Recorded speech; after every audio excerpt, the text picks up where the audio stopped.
All right, finally.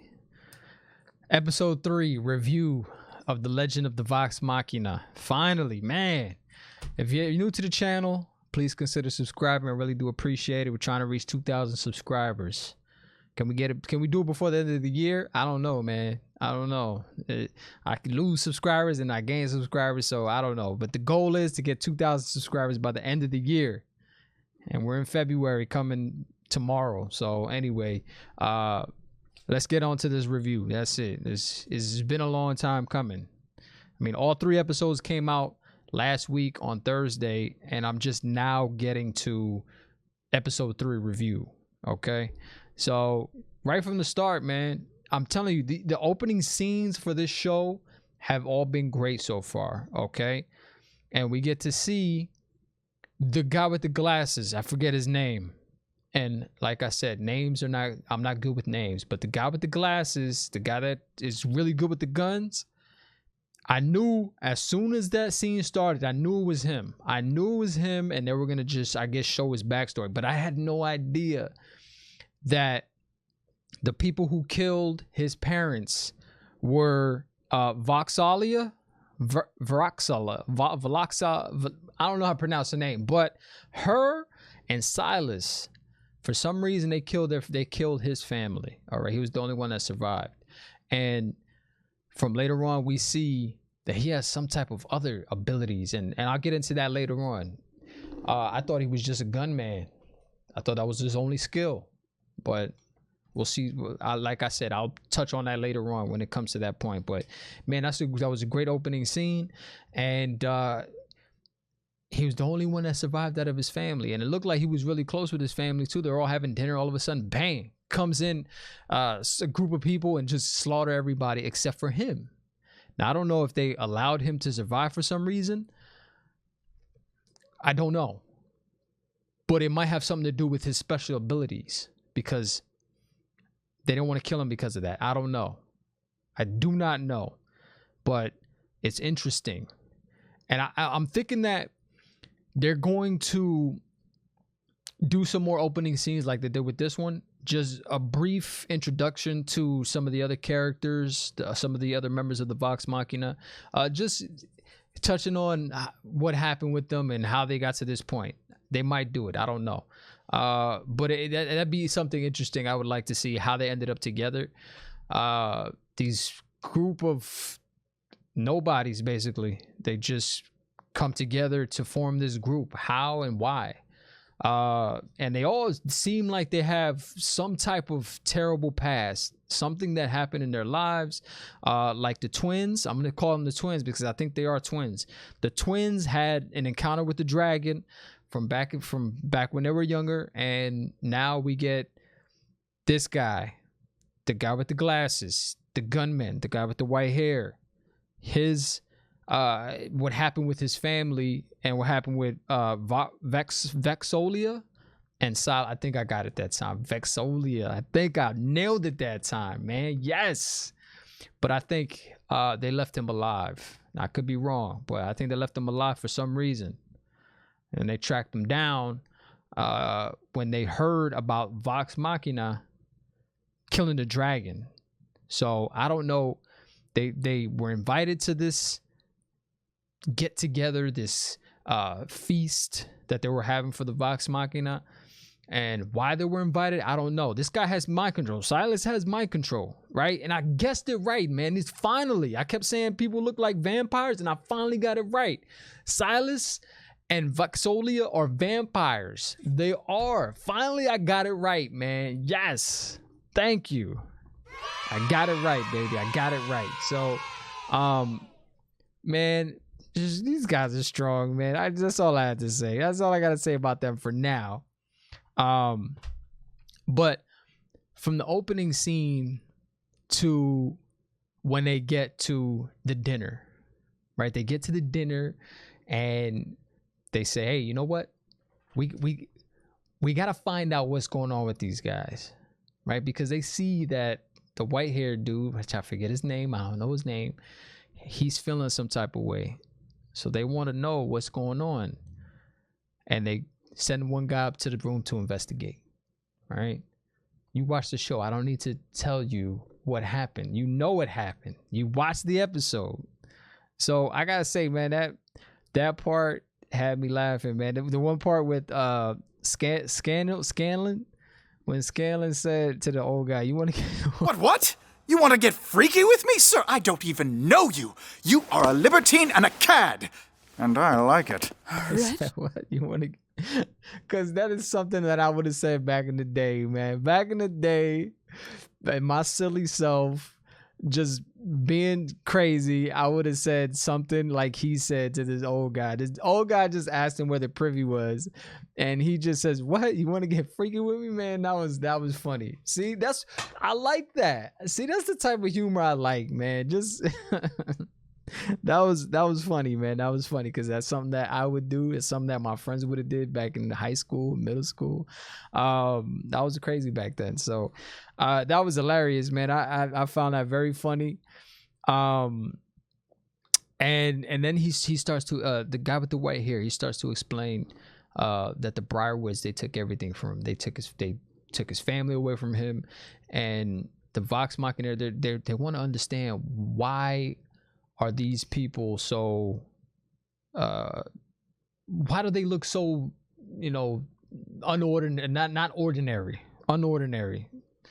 And this group of people, man, they are all friends. Like, they are, even though sometimes they don't seem like it. They just seem like they dislike each other. There are times like that, but when it comes down to it, they're all there for each other, and I like that. All right, they know when it's time to come together and to do what's right. And they're always there for one another. I don't know how long they've been together. I don't know how long this group has been together, and we'll probably find out later on. You guys that have watched the D&D sessions, the Critical Role sessions, you know already. You know where they're about their past. You know how they got together. You know how their journey to where they are now. You already know. So this is all new to me. But I like the fact that they're always there for one another. If one guy has a problem, they all have a problem. That's how it should be. In a group of friends, it should be like that, especially a group that's this close together. I mean, they've been together for I don't know how long. But yeah, and then I'm thinking to myself, and they do this sometimes in movies and TV shows. How do you sit there and have dinner with somebody had a hand in killing someone that's close to you, right? So this guy, he just kept staring at them the whole time. He just kept staring at them. He wants his revenge. He knows the pain and suffering that he has. He knows the pain and suffering his family went through. They all died, and then the pain and suffering he's been going through since he lost his family. And now the killers are right there in front of you, and you can't do anything about it because you're in this palace and you don't want to make a big scene. You just got finished killing the dragon. They give you a house. You don't want to cause a big scene, right? But you're fixated on them. You want to just not take your eyes off of them. You just want to ooh. But then it gets to a point where he just can't take it anymore. Like, he just bursts out. And he just calls them liars, because they're liars. These two vampires, and I called it from last episode. They are liars. They're liars. And I got a question. I want to know, because this guy has mind control. How long does that mind control last? Like, is it how many rolls? If you mind control somebody, it's based on how many rolls or what number you pull out. Is that how it was with Critical Role? I don't know. But in the show, it's different. There's no rolling of the dice in this show. So how does that work? How long does the mind control last? And the hidden compartment. The hidden compartment in the vampire's room. In the chest, he finds it, and there's a whole bunch. It looks like there's some blood vials. It looks like there's some other stuff. There's a book too, and I don't know what the book. I couldn't really hear. I needed to raise the volume a little bit, which I should have done, but I couldn't really hear what he said about the book. So I might have to go back and check it out. But man, I can't stop saying this about the show. The fighting scenes, they're very well done.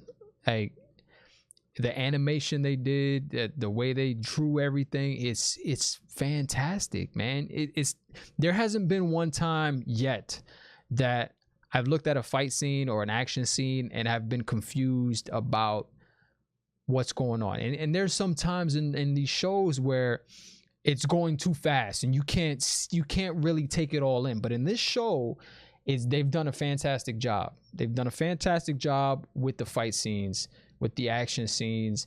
And I gotta tell you, man, those vampires, man, they're powerful. When they come into the room and they find the dude in their room, and once I saw the teeth, and the guy said, you look delicious. He said something like that. I don't remember exactly what he said, but I think he said you look delicious, and I saw his teeth. And then he bit his neck, and I was like, I got it right, man. I've got it right. Yes, the vampire. He's a vampire. Yes. So, man, these guys are strong. And he bit his neck, and I'm thinking, is he a vampire now? Is what's going to happen with him? And this episode, this was the best one so far, I think. Those vampires are not dead, and they're going to be a big part moving forward, at least in this season, I would think. Maybe up until next season, they're going to be a big part. They're going to be a big part in what's going on. This guy wants his revenge. The guy with the glasses, he wants his revenge on these people that killed his family. And you see his powers in this episode. He has some type of demonic powers, like he can summon, I don't know.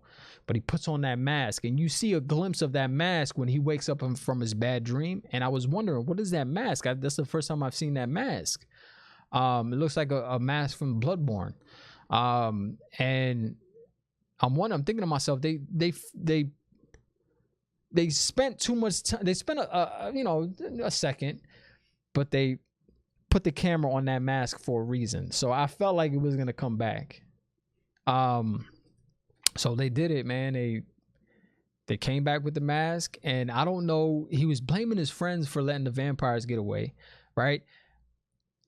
But do his friends know about the mask? Do they know about his ability? Because you saw the demon shadow. Do they know about that, or is that all new to them? I mean, I don't think so, because they've spent so many years together. So I'm thinking they do know about it. I'm thinking they do know about the demon side of him.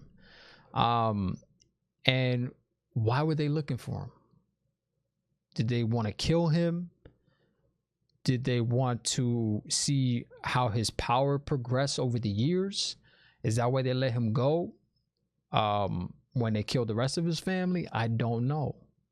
What is going on with these vampires? I like the vampires. I think the voice actors who are playing the vampire girl and the vampire Vexolia and Silas, I think they're incredible. And I feel like I've heard that Silas, I've heard his voice somewhere before, and I don't remember.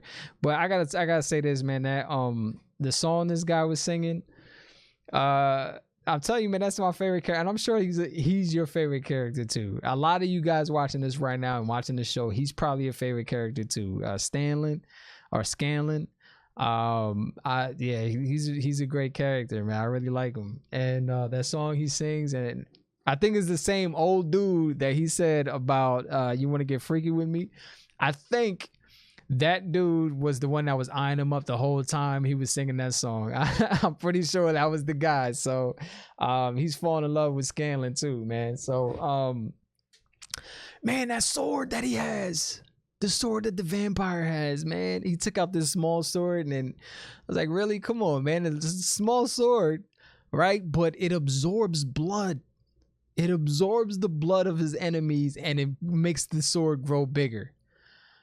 That's crazy, man. That's something you would see in Oblivion. Like that's sick, man. That's crazy.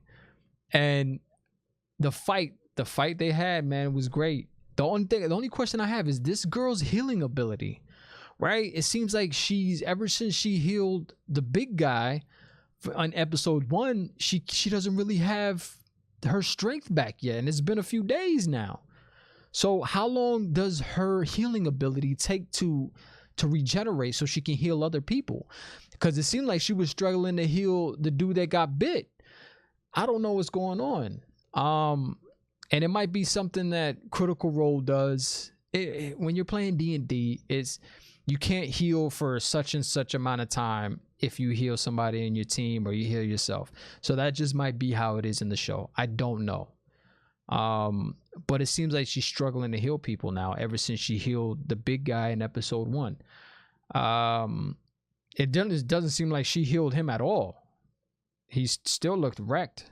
So, man, and this ends in a cliffhanger. So that's why I'm glad I waited till today to do my review for episode 3, because it was a really good episode, and I think this is the best episode so far. Yeah, man, those vampires, man. I like the characters that are playing that the vampires. That the voice actors are doing great for everybody in the show. They really did a great job finding these voice actors in the show, and I can't wait for episode 4. Episode 4 is coming out on Thursday, so make sure you subscribe to get my review. I should be coming out with that review on Thursday night, so subscribe. Like, share. I really do appreciate it. I'm enjoying the show. I'm really enjoying the show, and it just, after this cliffhanger that they left us on in this episode, they get arrested, and we don't know what's gonna happen now. And how long does the mind control last? Is the king still under this mind control? Is that why they arrested him? They don't know what's going on. They didn't know these people were vampires. Do they have something to do with the vampires coming to the town, coming to the palace to eat dinner with them? Is it a conspiracy? Are they all involved, and the only people that don't know what's going on are Vox Machina? I don't know, but I think we're going to find out in the next episode, or maybe not in the next episode, but definitely by the end of the season, I think we'll find out. All right. I appreciate you guys watching. I love you guys. Like I said, subscribe if you haven't subscribed already. I really do appreciate it. 2,000 subscribers by the end of the year. That's my goal. All right. That is my goal. So 2,000 subscribers by the end of the year.